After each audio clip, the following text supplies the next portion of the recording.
ख्वाजा मोइनुद्दीन चिश्ती रहमतुल्लाह अलैहि के हुक्म से आना सागर में बर्तन का पानी डालने गए। जैसे ही बर्तन का पानी तालाब में डाला, आना सागर फिर से पानी से लबालब भर गया। इस चमत्कार को देखकर वहां मौजूद कई हिंदुओं ने कलमा पढ़कर इस्लाम कबूल कर लिया। यह देखकर हिंदू पुरोहितों और पंडितों की चिंता बढ़ गई। वे पृथ्वीराज के पास गए और बोले, महाराज, यदि अब कोई उपाय नहीं किया गया तो सारे हिंदू मुसलमान हो जाएंगे।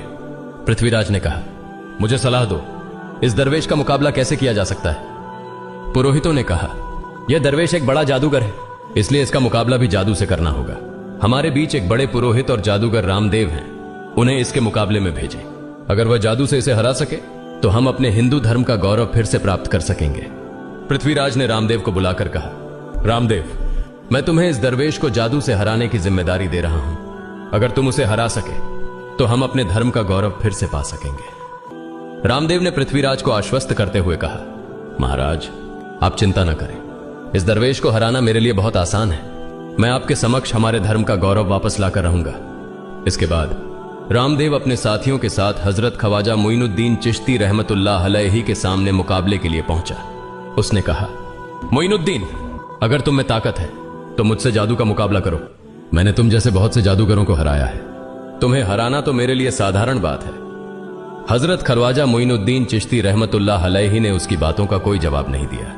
रामदेव ने देखा कि हजरत ख्वाजा मोइनुद्दीन चुप हैं, तो उसने गाली गलौज करना शुरू कर दिया। जब रामदेव अपनी हदें पार कर गया तो हजरत ख्वाजा मोइनुद्दीन ने उसकी आंखों में देखते हुए कहा, रामदेव, तू चिल्ला रहा है, लेकिन मैं तेरे माथे पर ईमान की रोशनी देख रहा हूं। हजरत ख्वाजा मोइनुद्दीन चिश्ती रहमतुल्लाह अलैहि की यह बात सुनते ही रामदेव कांपने लगा और उसी क्षण अल्लाह रब्बुल आलमीन ने उसके दिल में ईमान की रोशनी डाल दी।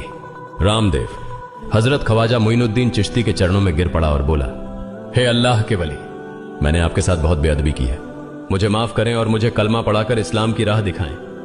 हजरत ख्वाजा मोइनुद्दीन चिश्ती रहमतुल्लाह अलैहि ने रामदेव को कलमा पढ़ाया और उनका नाम रखा मोहम्मद सादिक।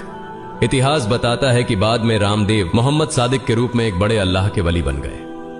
प्रिय पाठकों, सोचें, जो रामदेव हजरत ख्वाजा मोइनुद्दीन चिश्ती को पराजित करने आए थे, वही अब उनके हाथ में हाथ देकर इस्लाम की शांति की छांव में आ गए।